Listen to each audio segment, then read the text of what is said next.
the devil. That's why kapag isang taong ganyan na makasalanan, gustong umalis ngayon sa kanyang kasalanan, that's when actually the devil attacks them. Father, bakit ngayon nagbagong buhay ako? Parang napakarami mga pagsubok. Ang daming harassments. It's because now you are not the friend of the devil. Now, parang nakita niya, uy, makalusot to sa akin. This person, this soul is about to escape from my clutches. So now, I will attack the person.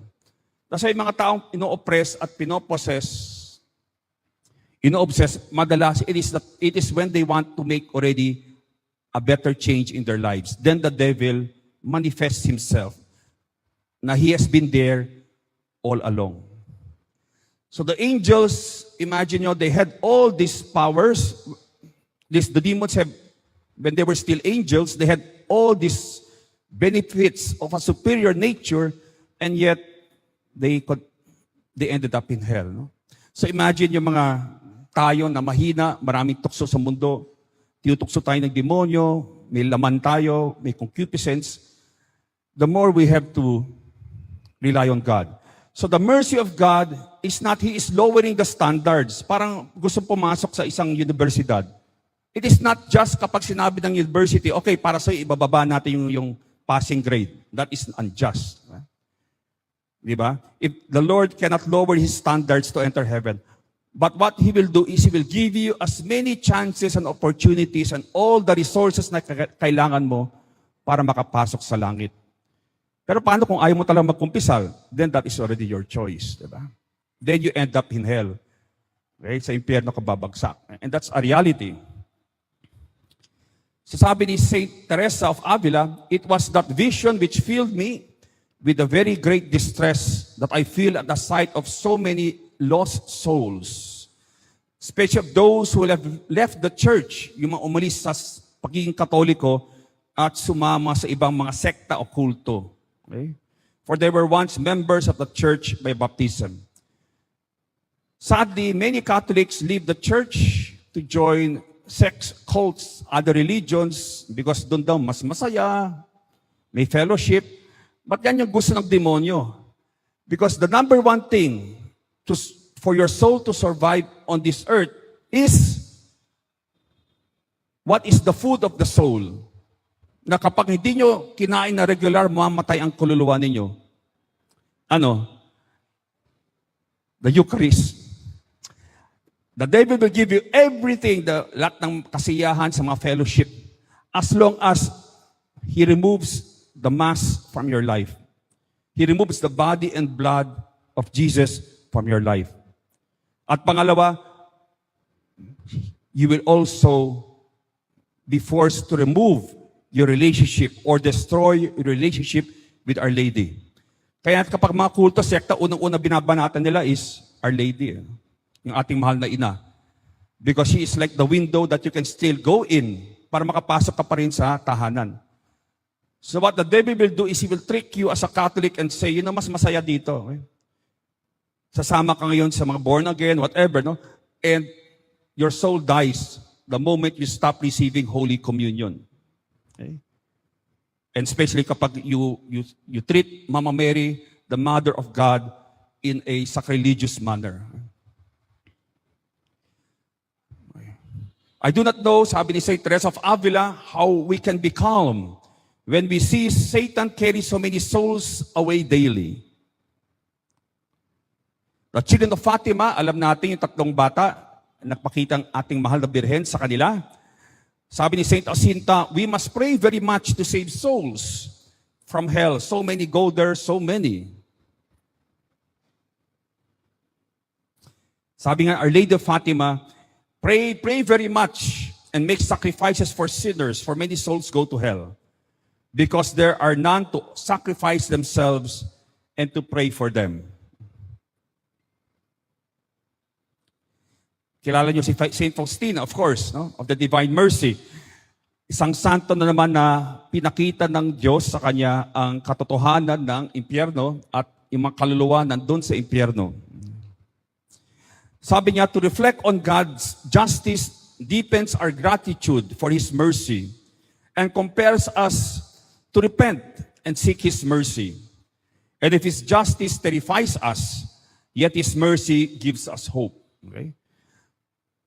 Okay, so God will give you all that you need habang buhay ka para maligtas ka. Hindi lamang para maligtas ka so that you become holy, maging banal ka. Hindi lamang maligtas kasi may mga iba, basta makalusot na ako, Father, basta kahit ako pinamababa sa langit. Okay?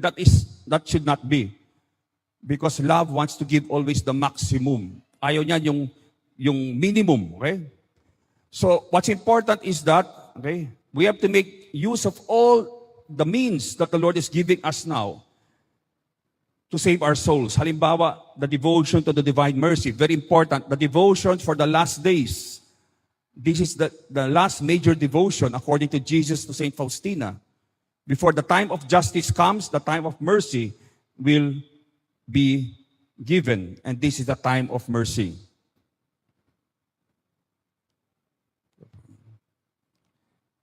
So ito yung sinabi niya nung pinakita sa kanya yung impyerno. Okay? How terribly souls suffer there in hell. Consequently, I pray even more fervently for the conversion of sinners. One soul is infinitely loved by God. That's why kung gusto mo magbigay ng kagalakan sa ating Panginoon, save one sinner. That gives infinite joy to God.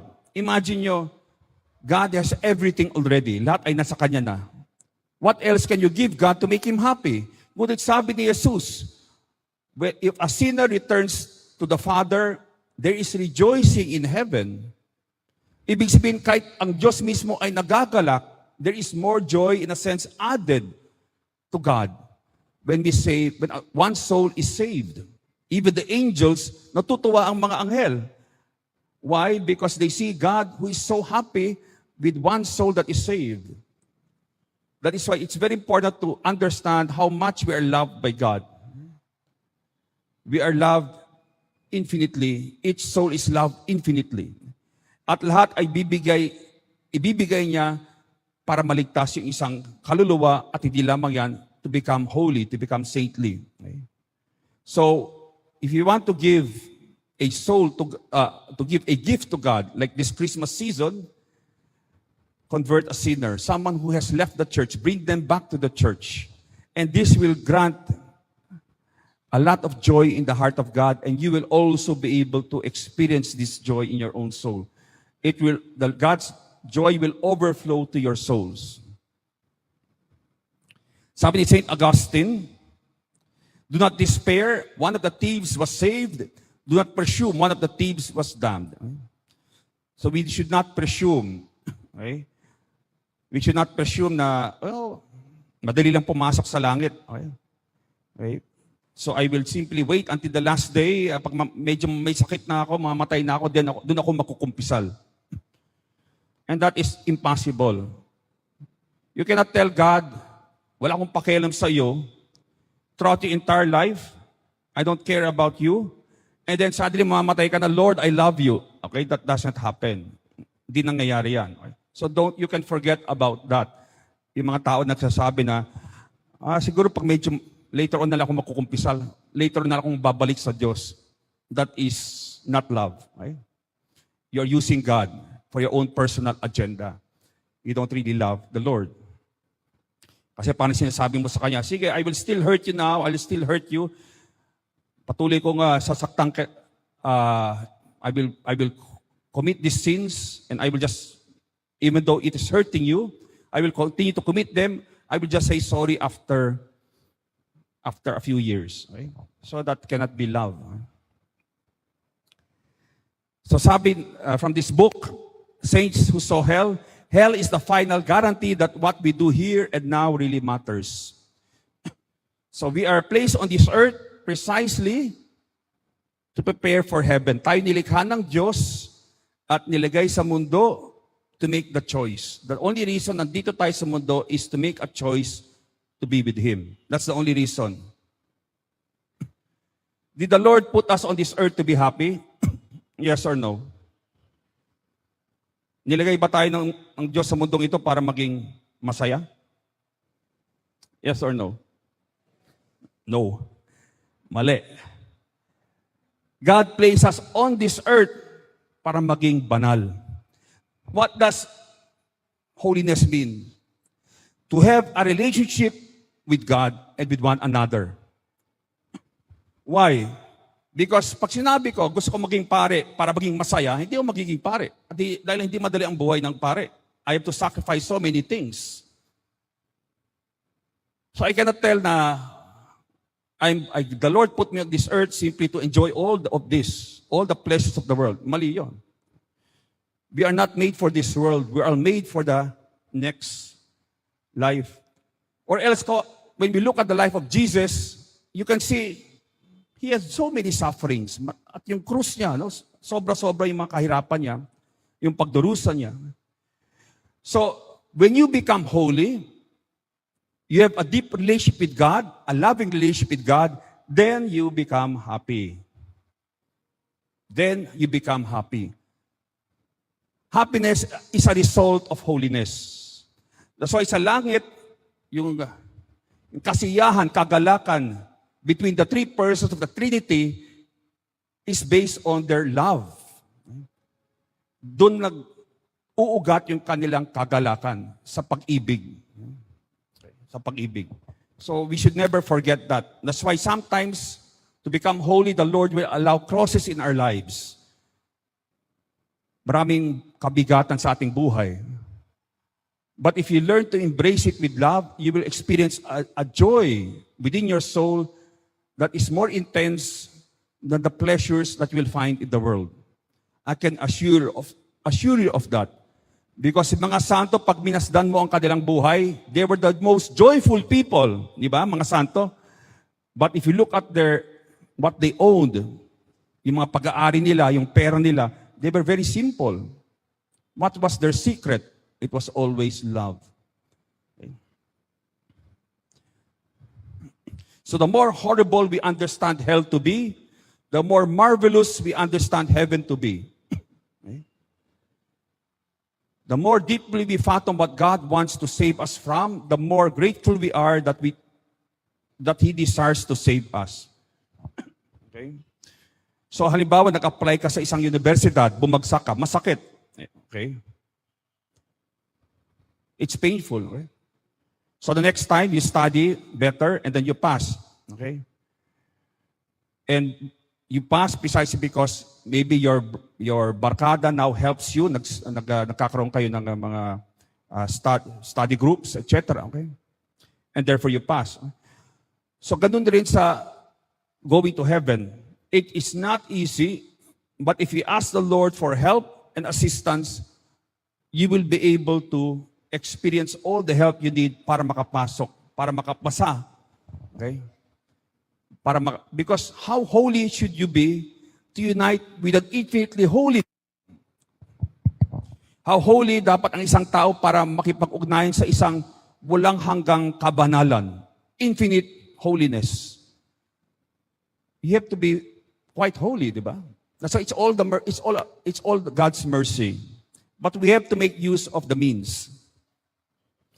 So the devil can attack us through temptation, yung tukso. He can attack us extraordinarily through obsession, attack sa mind. As I mentioned, pwede siyang maglagay ng mga iba't ibang, we may say, ideya sa ating isipan. Oppression, he can attack the body. Halimbawa, binabangungot palagi tayo kapag tayo ay pupunta sa isang lugar na maraming mga spirito. Possession, of course, sinasapian. And infestation, kapag yung inyong bahay ay may mga paranormal occurrences. Marami mga kababalaghan na nangyayari doon. Marami mga paranormal experiences. Halimbawa, marami mga black figures, mga anino na naglalakad sa gabi, umiikot sa tahanan ninyo. Ang dami nagkakasakit doon sa tahanan na yan, sa bahay na yan. So this is what we call infestation. The devil is attacking an object. So the two targets of the devil, always, two major targets, the emotions and the mind. Okay? The devil wants to create so many emotional openings in a person. Sadness, anger, fear. Because kapag tayo bumagsak sa mga matinding mga damdamin na iyan, it attracts evil spirits at ginagatungan nila yan. Okay? Palagi nilang igagatong yung mga sugat natin. Okay? Especially if it is anger, fear, or sadness. The more fearful you are, the more sad you are or depressed, the more angry you are, automatically you can be sure. The more you are sure that an evil spirit will enter and attach to you. Because any of these three negative emotions attracts evil spirits. And they will aggravate your condition. Later on, from sadness, naging depressed ka na. Kailangan mo na kumuha ng mga medications for your depression. And also the mind, sinabi ko na kanina, the devil can put thoughts in your mind. Okay? Wala kang kwenta, magpakamatay ka na. Sa maraming mga kabataan, it's the same words always. You are worthless, kill yourself. It's all the same. Okay? So, always use spiritual warfare. Command the spirits that are attacking the mind of the young person to get out of the place. So guard your emotional life. We cannot exorcise someone who has unforgiveness. Right? Very important to. Many times, when we experience, hindi umaalis yung mga masasamang spirito sa isang tao, we ask always, have you forgiven everyone in your life? Many times, it is unforgiveness that is the main reason kaya hindi umaalis ang mga masasamang spirito. Meron silang kinakapitan. They get their energy when there is unforgiveness in the soul. Okay? So remember that giving in to our emotions, okay, our sinful temptations, the sinful temptations, is very, very dangerous because it gives power to the evil one. So constantly strengthen your will, discipline your emotions. Pag kayo ay tinukso, agad-agad labanan ninyo. Don't wait habang tumatagal. Okay? Kasi habang tumatagal, lumalakas ang tukso. Kapag may pumasok dyan na isang negative na thought, wala kang saysay sa buhay, you are worthless. Immediately rebuke that. Okay? That is coming from the devil. That is not coming from the Lord. Automatic yan. Okay? So remove that because if you feed on that, little by little, you will start to experience the effects of listening to the devil. Okay? Babagsak ka sa napakaraming mga problema. Okay? So check your thought life also. Always be aware what you are thinking because many times, akala natin galing yung ideya na yan mula sa ating utak. Pero hindi natin alam ito'y galing sa labas ng ating utak. Ito'y galing sa demonyo. Don't assume that it is coming from your brain. If it is something negative at galing parang it came out of the blue, wala kang ginagawa, nakupo ka lang, biglang may pumasok dyan na ideya. Sabi ni St. Ignatius, this is from the evil one. Okay? That is from the evil spirit.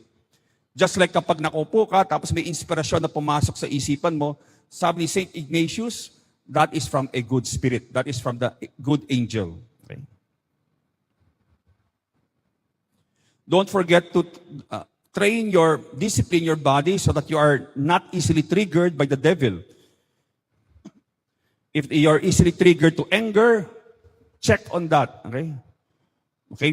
Discipline it because if it is not discipline, the devil will continue to trigger that weakness. For example, we can discipline our body through fasting, okay? Denying certain pleasures that one enjoys frequently, like maybe going to Starbucks, okay? Remaining silent, gusto mo makipag-chismisan, okay? Instead of speaking when the issue is not important. So these are some ways we can discipline our emotions.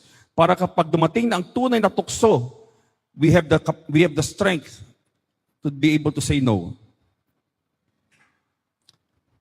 So we can offer all of these sacrifices for reparation for our past sins, reparation to Jesus and Mama Mary, apostolate of for the benefit of the church, conversion of sinners, mga kaluluwa sa purgatorio, and to dominate our human fallen nature.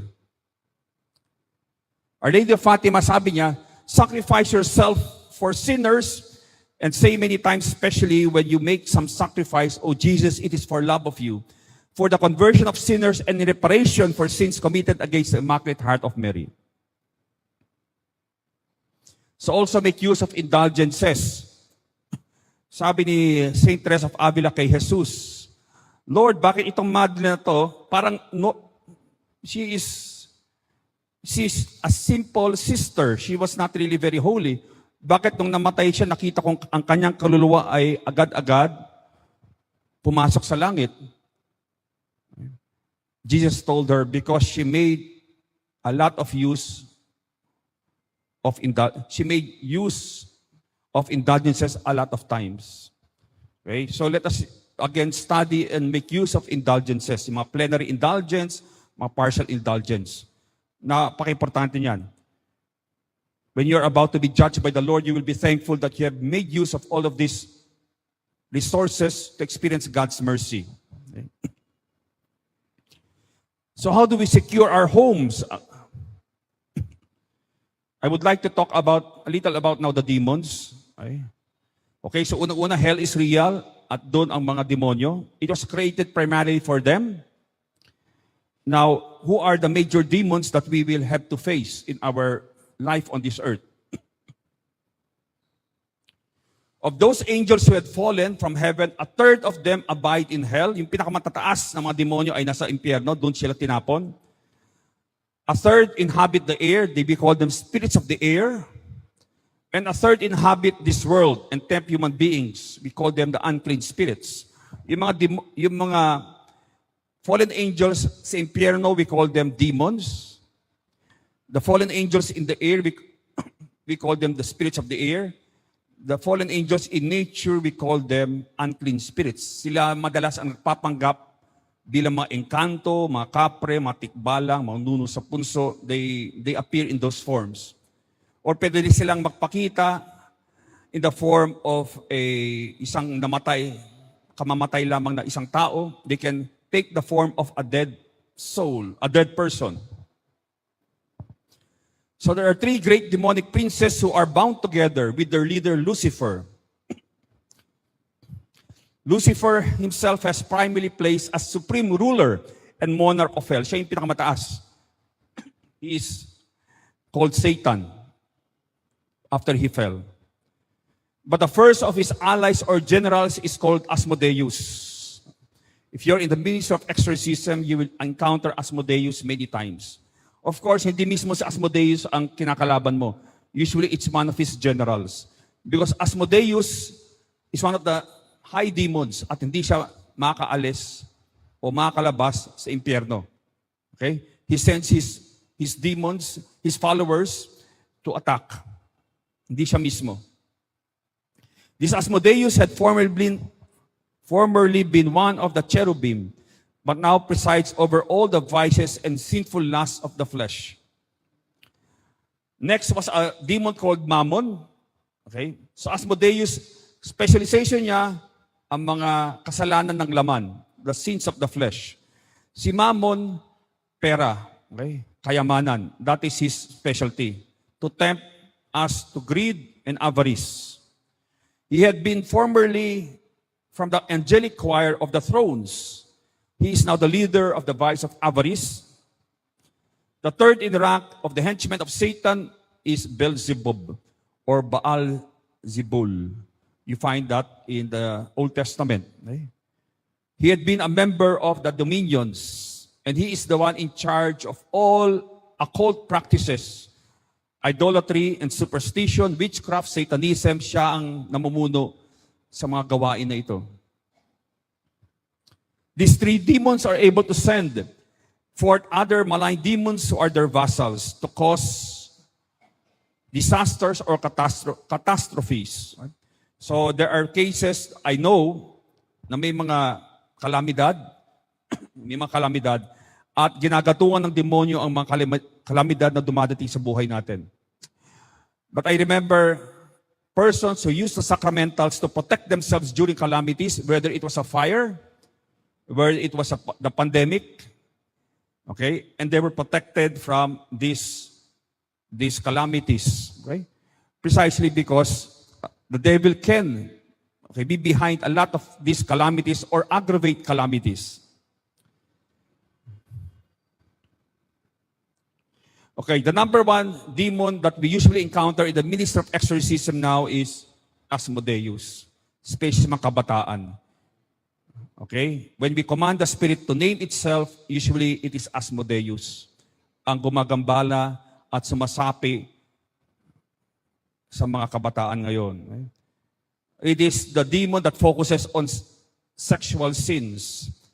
Sabi ni St. Alphonsus de Liguori, the founder of the Redemptorists, sabi niya, that the greater number of damned enter hell on account of sexual sins. Our Lady of Fatima, sabi ng ating mahal na ina, more souls go to hell because of sins of the flesh than for any other reason. Okay. It is not because sins, sabi ni Sister Lucia, it is not because sins of chastity against chastity are the most grievous sins, but because they are the ones most people will not give up. Okay, the second demon is Mammon, the prince of vices, the vices of avarice and greed. The vice of avarice and greed expresses itself in a bewildering multitude of different sins and crimes, including theft, graft and corruption, deception, etc., etc. Okay? So ito yung mga taong sugapa sa pera. Okay? Their God is money.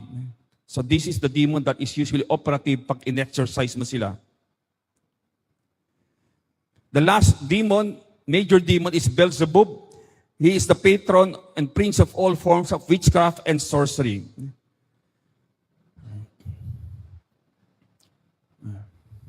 Okay. What do they do? Dito sa ating bansa, napakaraming ating mga pamahiin.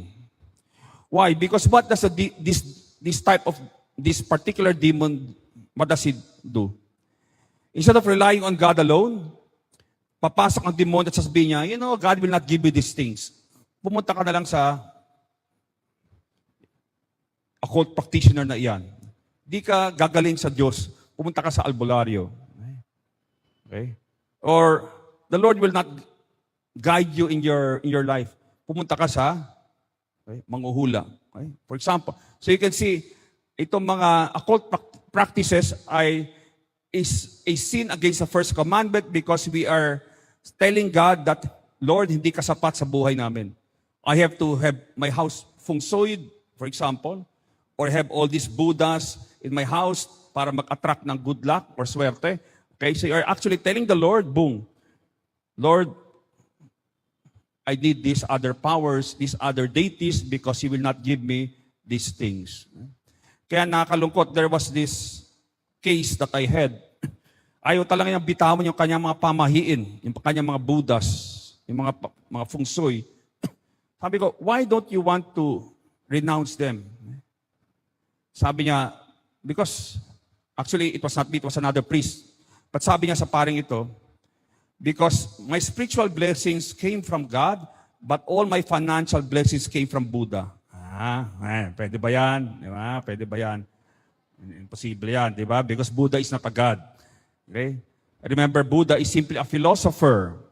Okay? The philosophy of Buddhism mixed with paganism in India and China, ginawa nilang Diyos si Buddha. But he never claimed he was God. Only Jesus Christ was the only person in history who claimed that he was God and was able to prove that he was God by resurrecting from the dead. So, halimbawa, you are grieving, okay? Nagdadalamhati ka, nandun yung mga spiritista. Okay? Baka gusto mong kausapin yung asawa mo, okay? Yung kamamatay lamang, baka gusto mong kausapin siya. Okay? Baka may mensahe ka para sa kanya.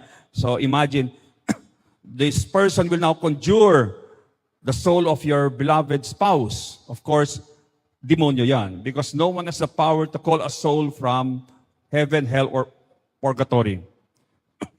Pag may sakit ka, nandun yung mga faith healers, witch doctors, and energy and psychic healers. Pag nababalisa ka, nandun yung mga fortune tellers. Instead of using discernment, you go to fortune tellers to make a decision. Okay? You get victimized, naging biktima ka, nandun yung mga mambabarang, mangkukulang para gumanti para sa'yo. Okay, you are lonely, there are the sorcerers who can teach you how to make gayuma. Okay?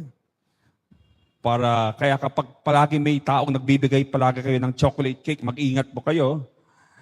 Okay? All my cases, nagtaka nga ako noon because why would gayuma be always mixed with chocolate?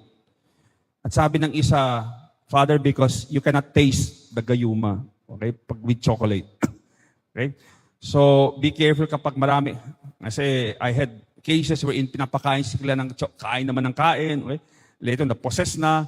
O, okay, parang naging obsessed na. Okay? Sa maling tao. Okay? Sa maling, to the wrong person. Okay? So, devil can attach the emotions and make you feel obsessed with a person. If you unfortunately eat a gayuma and you're not in the state of grace. Okay, so this was a vision given to a saint, Mary of Agreda. Nung natalo ang mga demonyo, nung si Jesus ay pinako sa krus, okay, the demons gathered together and planned how to destroy families. At ito ang narinig ni Venerable Agreda. Demons assign themselves to different tactics. Some charge themselves with perverting the inclinations of children at their conception and birth to attack their sexual identities. So even in the womb, you have already to pray for protection for your unborn child. Others to induce parents to be negligent in the education and instruction of their children, to cause hatred of parents among the children, and to create hatred between husbands and wives. So there are demons that are specializing in these attacks. So always maintain unity as a family. The more united a family is, the more in my experience, sa aking karanasan, when I see a family is very united, I see very little of the devil there. Okay? That means the presence of the devil is minimal in a family that is totally united. Okay? Pero kapag watak-watak, yung isang pamilya ay watak-watak, okay, one goes to mass at a certain time, yung isa hindi na nagsisimba, etc. I see when I go and deal with these families, they have so many demons attached to them that I had to exorcise not only them, but also their homes. And so I always try to maintain unity as a family because that is a sign of the presence of Christ in the family. Kapag united yung isang pamilya, they do things together, the devil nandidiri sa dyan. And he wants to get out when there is always unity in a family. So division is a sign that a community or a family has already been infiltrated. Because the devil, bago siya umatake, he will divide and then conquer. He will isolate then subjugate. Kaya mga kaso namin mga kabataan na napossess, usually, if I ask the relationship with their family members, yung mga relatives nila, yung kadalang magulang, they are isolated. May sariling mundo sila. Kaya the devil was able to work on their thinking, their emotions, talagang madali silang inatake ng demonyo. Because there was no spiritual, emotional, relational, psychological support. The devil had isolated them. So the more divided a family, the more one sees the presence of all the vices and all sorts of evil. Talagang pinaglaruan na ang pamilya na iyan. The more dysfunctional, emotionally, psychologically, and spiritually a family is, the more divided it is. The more a family is united in doing things like going to Mass, praying the Rosary, the more the presence of Christ is there. Because the Lord promised, where 2 or 3 are gathered in my name, I will be there. Right? Kaya nakakalungkot kapag yung ina lamang o yung tatay lang ang nagdadasal. Okay? All the rest are atheists na. Okay? But 2 members of the family praying together, the presence of Christ immediately is there. The more people are praying together, mas matindi ang presensya ng Panginoon doon sa pamilyang iyan. The more members of a family are gathered in prayer, the more powerful the Holy Spirit is. And the more powerful the presence of Christ is. And evil spirits sense that. Okay? Nandidiri sila at ayaw nila yung ganyang paligid kapag nandun sila sa loob ng tahanan na yan. Sabi ni Venerable Fulton Sheen, the diabolic comes from the Greek word to tear apart. The spirit of the diabolical is one that destroys unity, that breaks asunder. That's why the number one tactic now of the devil is to destroy marriage through divorce and all these other. Only God, it's God who joins, and only God can separate, and He will never separate. But He has joined. God doesn't change His mind. God doesn't change His mind. He will give you all the graces to be faithful to your commitment. Because when you enter the vocation of matrimony, automatically, that is the way that the Lord has chosen for you and has validated that this is the way that you will become holy. You will never become holy with someone else anymore. So ganun rin, when I became a priest, when I got ordained, I cannot simply say, Lord, parang mahirap na. Puro kademonyo yung nangyayari sa akin. Di ba? Ang dami mga harassments. I can say, can I take a break? Can I leave the priesthood and find another life? Hindi pwede yun, di ba? Love always makes a choice. It's not what you feel like. It is always a choice. And it is a choice that is committed to the end. So go as a family to the sacraments, the Mass, pray together. Unity is not simply the absence of conflict, hindi nagpapansinan, but the proper ordering of priority. Okay? That means you are living out the family values, the values of Christ. The family therefore becomes like an army difficult to defeat because of its united front. Be very watchful of this opening to the diabolical, highly charged negative emotions. They attract spirits that come in and they aggravate. Halimbawa, may matinding away sa loob ng isang tahanan. That attracts always evil spirits. That's why after a bad fight, use sacramentals like holy water around the place. Okay, so that whatever spirits have been attracted into the house will be expelled. Or else, kapag may mga pumasok sa inyong tahanan dahil may matinding away kayo, at may pumasok doon mga masasamang spirito, your next fight will be even worse. Because ang mga demonyo ay gagatungan nila yung inyong mga hurt feelings, yung inyong mga sugat because of the original fight. So always use the sacramentals so that you always create a sacred atmosphere in your place. Okay? Kaya nga't most of the haunted houses na I exercise, I always ask, number one question is, how are you as a family? Usually, maraming away. No? Maraming sugat, maraming kapuotan. Right? Remove all dissension and strife from the home. This attracts powerful demons. When there is interpersonal conflict, afterwards, use immediately sacramentals so that the demons do not aggravate the environment, so that the next time you fight will be even worse. The parents use the sacramentals over the children in the house. Okay? So remember, holy water is useless on your altar. You have to use it regularly. Okay? Dapat ginagamit nyo yan madalas. Siguro, depending upon your place, no? Once a week or once a month, depending upon what you're experiencing. But use the holy water around the place. Don't leave it in the altar. It's useless there. Okay? Kasi may isang santo na nakita nandun yung isang sagradong bagay, tapos nakita ng santo na the demon simply, medyo umiiwas lang siya ng konti. Okay?